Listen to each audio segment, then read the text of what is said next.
Welcome to Catapult Leaders Tips and Strategies. Today's topic, what your parents should have told you about getting that first job. All right, you are looking forward to finishing college and getting ready to enter the real world of working. That's fantastic. But hold on, your parents might not have told you this. Getting that first job just might not be easy, and that might not have been all they should have told you. Here's a look at 10 things your parents should have told you about getting that first great job. Number 10, it's hard. There's no other way to put it. Your first job hunt is hard. Everything is predicated on getting that first job.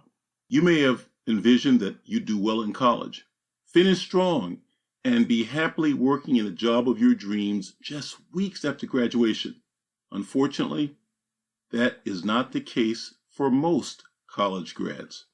There are thousands, tens of thousands, even hundreds of thousands of other grads in the exact same position as you, right out of college or getting ready to get out of college, most likely with no real job experience, trying to score the interview that can change their lives. You most certainly won't be the only one applying for the job, and although a recent college grad just might get that job, it doesn't mean that you will be that recent college grad. Now, just because it's hard, that doesn't mean you should give up or feel hopeless when it comes to your first job. There are a few things you can do to help you put yourself at the top of the pack. Here's a quick look. While in college, maintain good grades. When you don't have much to put on your resume, a higher GPA can make a difference. Do an internship or 2 or 3 during college. Internships give you valuable hands-on experience that won't get you anywhere other than closer to your best job. Network as much as possible. If you intern or volunteer somewhere, or if you just connect with alumni from your school, get their information and use it with their approval when it comes time to getting that first job. Little thing we like to call references. And visit the career center at your school. Now, you're never even going to get a real interview if you have a sloppy cover letter and a subpar resume. The career center can help you put together a professional looking package, and you might even make some connections. Number 10, be ready to fail. You're probably used to doing well and getting whatever you want. But when it comes to your first job, you need to be ready to fail. Whether it's getting the job or once you're in the job, doing well, it's very unlikely that you'll never mess up. As you apply for jobs, you'll need a thick skin for the times when you don't get the interview, or when you get an interview but don't get the position. Use these times when you've failed to ask the interviewer if they have a recommendation for you as you continue to look for jobs. Everyone who is successful has been where you are at some point, and most will be happy to help. Number 8, you don't know everything. If you're like most college kids, you come out of college feeling like you know everything you need to know about your job.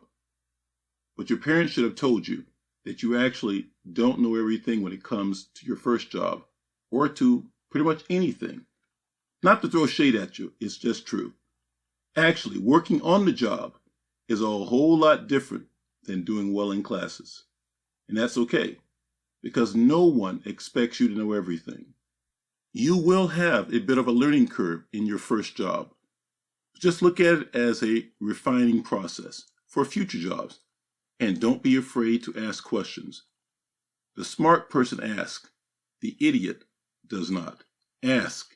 Whatever you learn in this first job will make you that much better in the next one. Number 7, you just might be bored. If you were hoping that your first job would be glamorous and full of exciting work, well, it could be, but you could be a bit disappointed when it comes to that first job. Your parents should have told you that most first jobs involve a lot of grunt work, a lot of grinding, a lot of, well, just sticking your head down and working. You're a low man on the totem pole, and that means you may be making copies, getting coffee, running errands, and doing the tasks that no one else wants to do. Just remember, as you do what seems like meaningless work, everyone put their time in at some point, and hopefully, before you know it, you'll be doing the more exciting work that you'd hoped for. Number 6, that first job just might not involve your major, and for some, that's a good thing. You just spent at least 4 years of your life studying one specific area, and you probably had grand plans for that first job in that same area. Let me just share something with you. There's a great possibility that your first job might not involve your major at all. Perhaps the area you studied leads to a pretty tight job market. Well, you can't just sit around waiting for something to open. This is a good time to find a job in another area that just might interest you. The good news is, this that you're experiencing is just a minor speed bump. You have your whole working life to find a job that relates to everything you think makes sense. Now, that doesn't mean that you shouldn't look for it now. It doesn't mean that if you wish to work in your major, you shouldn't put major effort into that. But just understand that most jobs in corporate America are not major specific. In other words, you don't have to have your major in a specific area in order to work in a specific area in most jobs. And that's a very good thing.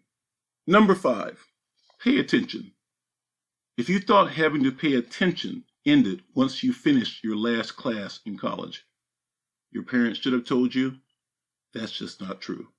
Whether you're low man on the totem pole or the top person on the totem pole, you must pay attention, no matter how boring a meeting is or appears to be, or how much you think you already know.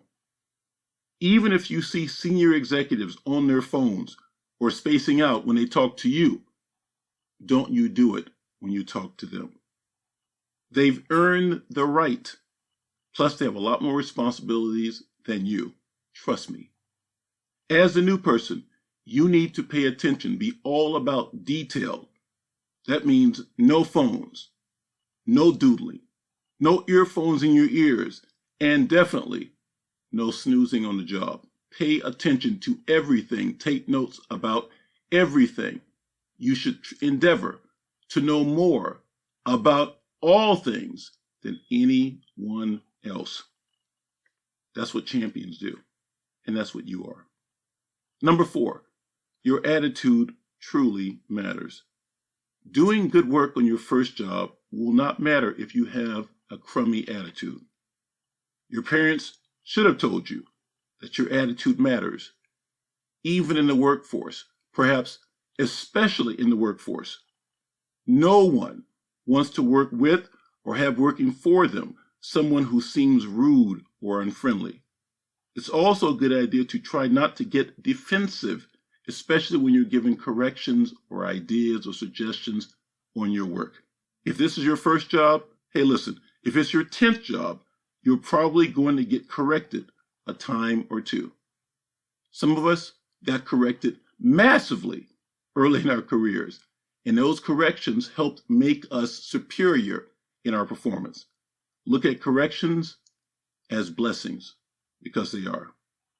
If you don't look at corrections with a great attitude, and if you don't take the corrections, the input, the advice, suggestions of your bosses, peers with a great attitude, you're not going to get far in your job, and you probably will end up losing it. I've seen it happen many times. Number 3, take initiative. When it comes to getting your first job, you'll need to take the initiative. Remember, you're probably one of many candidates applying for that position. You've got to be competitive. You need to have the best resume and cover letter when you apply. And you'll need to be prepared to answer any question that might come up in the interview. Your attitude must be superior. Your answers must be superior. Your approach must be superior. What does that mean? Your preparation must be superior. If you take the initiative and spend time preparing for your interview, You'll have a leg up on candidates who didn't, because most won't. You need to go over common interview questions. You need to research common interview mistakes. You need to find out the company's mission and vision, and you need to make sure that you are wearing your best interview attire for the company. Number 2, go after the best first job available. As you send in resume after resume, it can be tempting to take the first job that comes along. Your parents may even encourage you to do this. Someone has to pay your student loans, and the sooner you have a job, the better as far as they are concerned, and probably as far as you are concerned as well. But here's the truth. You don't just want to take the first job that comes along. You want to find the best possible first job. The problem with taking any job is that studies show recent college grads who start out underemployed are much more likely to still be underemployed 5 years later, and many even still 10 years after college. And by the way, after 10 years, well, that's pretty much forever. You have a degree. Find a job that requires it, even if it's not specific to your areas of study. Find the best possible first job. And number 1, being smart isn't enough. Yes, studying well is great. Getting great grades is fantastic. And being smart is certainly helpful. But being smart isn't enough when it comes to getting that first job. Here's the truth. You have to be about more than simply your intelligence, because there are, again, tens of thousands, hundreds of thousands of college students who are just as smart or smarter than you. The truth is, you will not perform well at your job if all you bring to the party is your intelligence. Let's talk about that first job. You can do a job well, but if you miss deadlines, it won't matter how great your work was. You may want to do well at a job, but if you don't prepare yourself for your meetings, prepare yourself for your presentations, if you don't prepare yourself for the paper you hand in, for the emails you send, for the messages that you relate, it will not matter. Now, this does not mean that you can let your brain, your smarts slide. That's part of why you're there. But you need to apply them in the right way. You see, mistakes don't just affect you anymore. Mistakes in your work affect your bosses and your coworkers. You have to seek to be on your A game in every facet of your job. Being smart isn't enough. Being detailed is more of what you need to be. Being focused is more what you need to be. Being a people person is more of what you need to be, and many other things. Being smart is just part of the equation. It is not enough. So, these 10 things your parents should have told you about getting that first job might seem simple. Here's the truth. They will make a huge difference when it comes to finding satisfaction in your job and discovering career success. If you want to make it to the top, if you want to get that great job and move up the ladder, and by the way, you will go over speed bumps as you're moving up the ladder, then you must have these 10 things in mind. It's very important. And as always, let me leave you with this. In life, you don't get what's fair. You don't get what's good. You don't get what's nice. You don't get what you deserve. You don't get what you wish for. And you do not get what you need.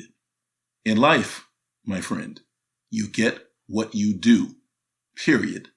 Make the person in the mirror. That's you. Do the right things, and you will win at the game of life.